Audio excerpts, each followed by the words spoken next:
മീനിനെ നിങ്ങളുടെ നാട്ടിൽ എന്താ പറയുക? ഞങ്ങളുടെ നാട്ടിൽ തന്നെ നങ്ക എന്നാണ് കേട്ടോ പറയുക. കൂടുതലും ഉണങ്ങിയതാണ് ഞാൻ കണ്ടിട്ടുള്ളത്. ഞാൻ കല്യാണം കഴിഞ്ഞ് വന്നതിന് ശേഷമാണ് കേട്ടോ ഇത്രയും പച്ച നങ്ക ഞാൻ കാണുന്നത്. ഇവിടെ കൂടുതലും ഇതിനെ പീര വെക്കാനും തേങ്ങ അരച്ച് കറി വെക്കാനുമാണ് കേട്ടോ ഉപയോഗിക്കുക. വറുത്തൊക്കെ കഴിക്കുന്നത് കണ്ടിട്ടുണ്ട്, ഞാനും വറുത്ത് കഴിച്ചിട്ടുണ്ട് കേട്ടോ. അപ്പോൾ അതേ ചേച്ചി വാങ്ങിക്കൊണ്ട് വന്നതാണേ. പ്രഗ്നൻസി കൺസിഡറേഷൻ കിട്ടിക്കഴിഞ്ഞുകൊണ്ട് എനിക്ക് ഇത് വെന്തപ്പോഴേ കുറച്ച് കിട്ടിയിട്ടുണ്ടായിരുന്നു കേട്ടോ. അപ്പം നിങ്ങൾ വിചാരിക്കും ഈ 2 എണ്ണമാണ് ഇത്ര വലിയ കാര്യത്തിൽ കിട്ടിയെന്നല്ല കേട്ടോ, കുറേ അധികം ഉണ്ടായിരുന്നു. ഞാൻ കഴിച്ച് തീരാറായപ്പോഴാണ് കേട്ടോ ഒരു വീഡിയോ എടുത്ത് വെച്ചേക്കാമെന്ന് വിചാരിച്ചത്. അപ്പോൾ ഇത് പീര വെച്ചാണേ മഞ്ഞ പ്ലേറ്റിൽ കിടക്കുന്നതുകൊണ്ട് ഇതിനൊരു കളർ കുറവ് തോന്നുന്നുണ്ടല്ലേ. ഇത് മൊത്തം ഞാൻ തിന്നീർത്തന്നെ മുള്ളാണ് കേട്ടോ.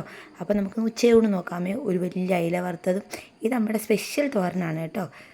പിന്നെ നമ്മുടെ ബീട്രൂട്ട് തോരൻ. അമ്മ ഇപ്പം ബീട്രൂട്ടും ഇലത്തോരനും ഒക്കെ എന്നെ കുറച്ചധികം കഴിപ്പിക്കുന്നുണ്ട്, അതുകൊണ്ട് തന്നെ കുറച്ചധികം വെച്ചിട്ടുമുണ്ട് കേട്ടോ. പപ്പടമുണ്ട്, പിന്നെ നങ്ക പീര വെച്ചതുമുണ്ട് കേട്ടോ.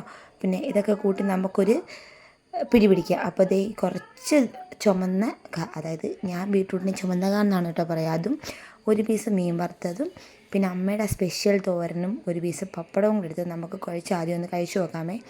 അതിൻ്റെ ഇടയ്ക്കാണ് അമ്മ പറയുന്നത്, അയ്യോ മീൻകറി കൊണ്ടുവന്നില്ല, ചൂരക്കറി ഇരിക്കുന്നതെന്ന്. അപ്പം ഇതൊക്കെ അധികപ്പറ്റാണ് കേട്ടോ.